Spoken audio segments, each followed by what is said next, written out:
I am super excited to be here with Agnieszka Gaczkowska, the fourth time on the Sigrun show. You must be the winner. Nobody has been so often on the show, but this time you are not here to do on-air coaching. No, I asked you to come on the show because you have taken your crafting business online, and that is a wonderful success story. So thank you for coming back on the show, Agnieszka. Thank you so much for having me. And I think it's been such a journey since I've listened to all 3 episodes and I see all the journey. Now it's like an adventure being here. Yes, now you are my guest speakers because I asked you to come on the show to share your story. There are too many people who think you need to be a business coach in order to build an online business. And I am on a mission to dispel that myth. And I've actually been interviewing several other people on the show in the recent days that also are not a business coach and have a successful online business. But your business is a little bit different. And that's why I was so curious to find out more and share this with my audience. So give us a little bit of a background. What were you doing before you started your online business journey? What is your background, education, and then we can go into talking about your passion that you took online. Of course. Well, my whole adult life, professional life, I had dreamt about being an architect, and I became one, and I worked as an architect / interior designer my whole life. But then suddenly, happily ever after, I became a mom. And suddenly realized that it's impossible to be the architect I wanted to be, like 100% top architect, and be a mom at the same time. And I made a choice. I selected only a tiny part of the things I knew I could do and provide my clients with, and I started working upon it. Being a mom led me to coming back to all the things I loved when I was young, that led me to architecture, all the craftsmen, all the painting, all the sculpting, all crocheting, knitting, and all the stuff. And that was the moment I realized that I really want to join the passion into my life and become a role model for my kids. Yeah, but that was not enough to build a business. I got stuck in a place where I know what I want to do, but suddenly clients don't line up to join the forces to keep me going and pay my bills. And that was the moment we actually met. And that was the moment when I took that business online and suddenly magic happened. Wow. So basically your reason is that you wanted to be a home for your kids, and your profession. Well, I know it also. There's one of the reasons, I also have an architecture background. And the reason I want to study architecture was also I saw myself as one of those top architects, these famous architects. So I can totally see that once you realize that you possibly cannot be that for whatever reason, that you start to look at something else in your life, and that's what you did. But I know you were looking at all this craft things. Why crocheting? Why is crocheting the one that you felt most passionate about? I guess that was a kind of an accident, because crocheting is like one among the others that I did with my grandma and my mom. And it always was something in my mind that everybody does that. Everybody knows that. Everybody does it at home with their grannies. And suddenly when I became a mom, that was a tool for me as a mom and an architect to redesign the room for my kids. So I started crocheting poofs and carpets with the aid of cotton wools. Yeah, and that was so creative. So somehow I felt that even though I'm not working, in a way, I am a designer. I'm interior designer, and I was like giving away all the passion to my job without working. And that's why that became such a tool, because all my friends, when they came to visit me, they saw the things I did and they became clients and they started telling others, and somehow it happened. Yes, somehow it happened. It just happened. I also painted, I also sculpted, but those were not those useful things that you buy when you're a homestead mom. Yeah. That was the choice by the market, not by me. Okay, so yeah, so it's more like you were doing something and you felt resonance in the questions people were asking, like, how do you do that? Can I learn that from you? So in the beginning, you obviously started offline. Can you describe a little bit your offline business or how it was before you went online? Actually, it also happened by accident because I started inviting my friends that spent the whole day in front of their computer working as an architect or interior designers just to come up and chat. And I was like eager to talk to people about something else than the gluten-free dinners for kids. So we were having some kind of energy exchange. So they were getting these crochet lessons outside of the computer, offline, slow life, fancy things that are in fashion now. And I was getting this community, this sense that I'm again with the people, not at home and, washing dishes all the time.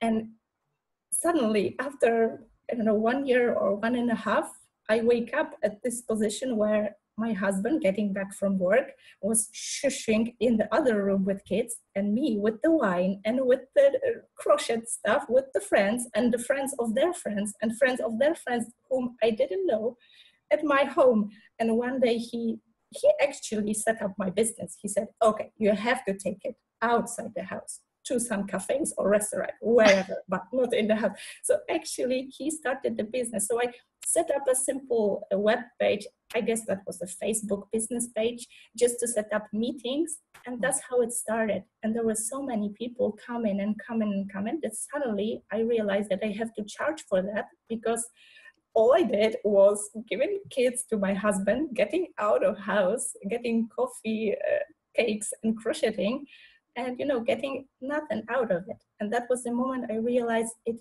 could become a business, and suddenly realized that not everybody can crochet. They want to learn that. Yeah, that's a skill. Wow.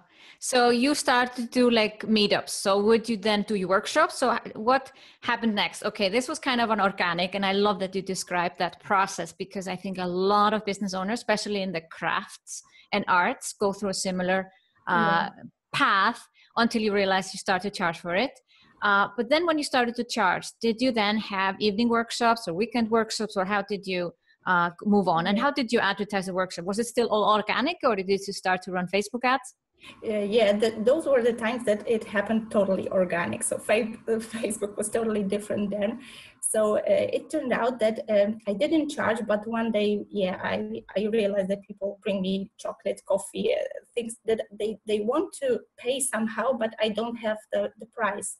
Yeah. So I started experimenting with the price. So it was really low price. And then when I just couldn't keep up, there were so many people coming and wanting me on the weekend in different cities, not only in Poznan. I realized, I have to charge higher so that I could have some free time. And that was actually the moment that I had to make a decision whether I go back to architecture that pays the bills, or I can play business mom crocheting. And that was the moment I charged more. And there were not so many people coming, but actually that was the moment I started experimenting, getting know how to maybe make it more professional, what I'm lacking, because I knew that popularity is the basics, but I didn't know how to get it. Mm-hmm. And that was the moment I started looking for somebody who could teach me. Yeah. And then you took it online. And I remember when we met each other first, and you were like, can I take this business online? And I gave you some ideas. So you were able to take it online. And I think there's a lot of people who think like, no. If we have to sit in front of the sewing machine or have the things in our hand, the crochets in our hands, you can't take that online. Please describe how you have been able to take your crocheting business online. Yeah, the first idea about taking it online was, I will create a course for all those people who want to come to join my workshops, but they cannot come because it's too far, the date is wrong. And that was the aim of the course actually. But then I realized that the people who bought the course, when there was this first launch, there were people who actually joined my offline workshops. So there was like this need for having some more, for having it stored in one place, for having it ordered. Yeah, and I was shocked because, you know, you get to the YouTube and you see tutorials to everything. And I said, yeah, they want to buy it. Yeah. So then I realized that that's the process, and I take people from point A to B, plus I give them this wholehearted energy and the sense of community. Magic happens in the groups for a crochet online course. There were even some women who shared their stories about her cancer and things like, yeah, I still have goosebumps when I think about it. So that was this strong sense of community, because people not only joined those videos, but also did something with their hands, and they could like boast about the success. So that was like this proof of their success, because when you have this coaching journey, you have it like somehow in your mind. And when you finished our course, you suddenly have this handmade stuff in your hand. So it was like the proof that you can make it. And Yeah. there was again this proof that, yeah, if you can do that, why can't you do this and that and that? And there were another levels. So now I have people who started the course with me, and they're so independent that they actually sell their things, and they are way further in their skills than I am. So that's the best reward for the course. That is the best reward. When we see someone being successful and even more successful than ourselves, Yeah. wow, that is really a sign of you being a good teacher and coach. So how do you teach it? You say, yes, you've built a community, and I totally get that. It becomes more like a sisterhood, and it's the crocheting is just a means to get people together, but you build something much bigger that helps women have self-confidence and create something with their hands and maybe being even more happier in their lives. But is it an online course they're buying, or are they buying a membership site, or how do you have your products set up currently?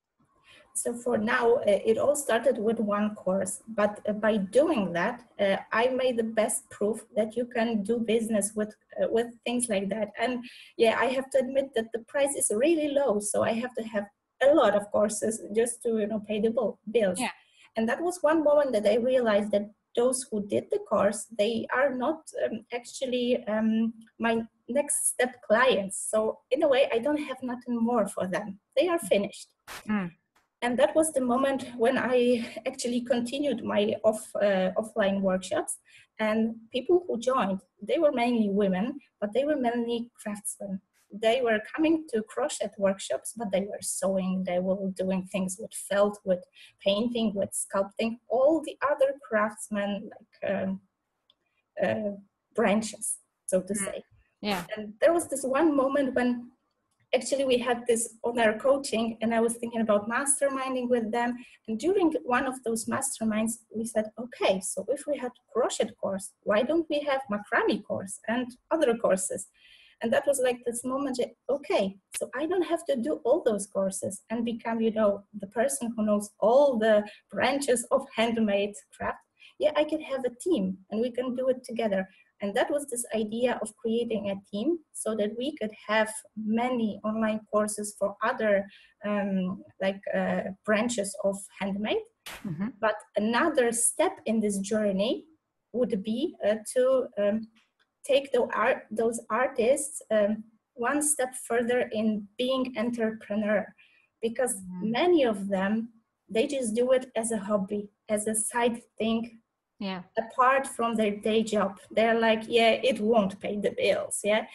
And in a way, that was the moment I realized, yeah, when we do this together, we not only build a great community, a great team that we could support each other in this mastermind kind of way, but also we can become successful entrepreneurs. And suddenly all the commercials are easier, all the promotion is easy. So we're in a way not competing, but we're creating something all together. And now, like, I'm in the process of experimenting with this thing, but I already see that we all together, we became some kind of maybe not coaches, but people who could teach how to do business, but like business with the craftsmen, with handmade stuff, because it's not only creating things that you could sell, as I thought at the beginning, that I would buy them to decorate houses as an architect. There are so many ways, not only online. It could be teaching, it could be creating a craft, it could be teaching how to create that and exchanging knowledge. So suddenly all those possibilities opened, and it also changed my business. So basically you have created, if I compare it to, there's this website, linda.com, where you come and you can learn all about like technical, digital, online courses. You do not get a community or coaching, but you get like insights into Photoshop and Lightroom and all those things. So basically it sounds like what you've created is a platform where I can choose from a lot of different courses.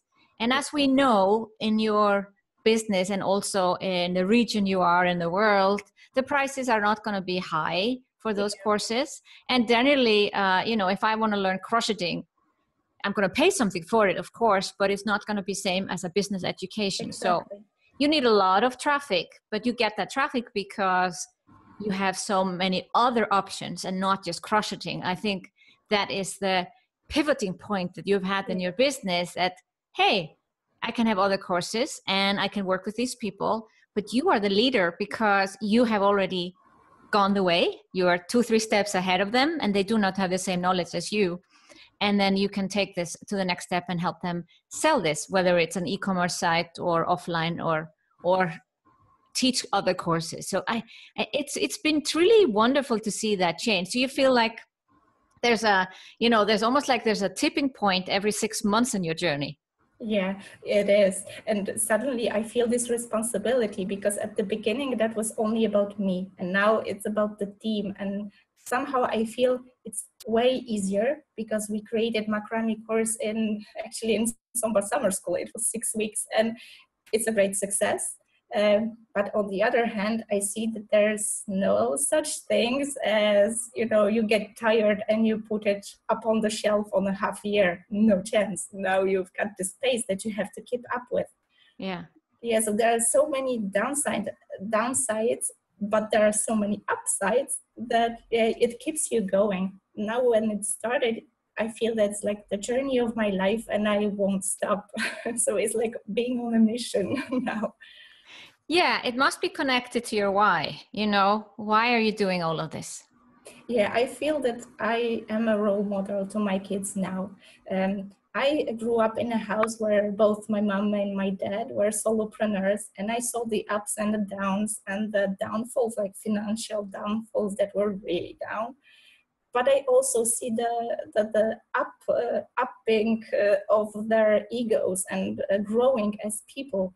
And when I was an architect, I was really satisfied with, for a woman saying to a man, yeah, you have to do that because I know the better. That was the best reward ever. Plus the financial benefits were great.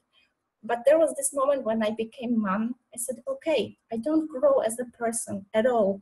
And suddenly money were not the tool to things that I want to do or show or teach to my kids. And now, even though at the beginning, and even now, financially, it's not the best time ever, I somehow feel that, yeah, the money will come. And if don't, I'm so happy. And I see that I make such a statement by what I do, that is not important. Suddenly I could afford for things like charity or doing some really big designs because, crocheting and all the craftsmen, yeah, that's a tool for meeting people, kids, people who are handicapped. And there are many platforms to work with those people. These are not really advanced tools. And suddenly I do things that I wouldn't even imagine doing by being an architect. Even when I was an architect, and that's a funny thing, when I knew that I'm good, I was really a good professional. Nobody invited me to some conferences to talk about women's entrepreneurship and setting up role models. And now when I'm a lady who crochets and people know me online as the one architect that crochets and loves that, yeah, I'm invited to some big events where I speak and inspire women to being entrepreneurial, about taking their dreams in their hands and grabbing it and having guts to do something about it, that I feel that that's the right path. So that's like the strong why that I feel that it will be enough for all the downsides of this business.